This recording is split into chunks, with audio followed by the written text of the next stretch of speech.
వర్ధిల్లాలని పిడికిలెత్తరో జననౌ జన అజ్ఞానౌ తొలుచుట కొరకో గాజై భీమని గుంతెత్తి నినదించాలో బడుగు బహుజనులంతా ఏకమవ్వాలో విశ్వవ్యాప్తమయ్యింది ఆయన ప్రతిమా నిలువెత్తు కరిగిపోతూ నిలిచిన జన్మ అడుగడుగున జాతి కొరకు కోరినవాడు పీడిత జనదోసలనే తరిమినవాడు ఎంతమంది ఎత్తుకునను జైవించండా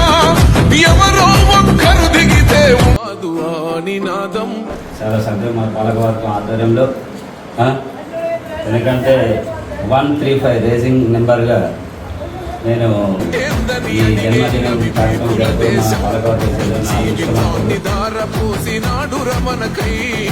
అవమానాలను భవించి నిలిచెరబలమై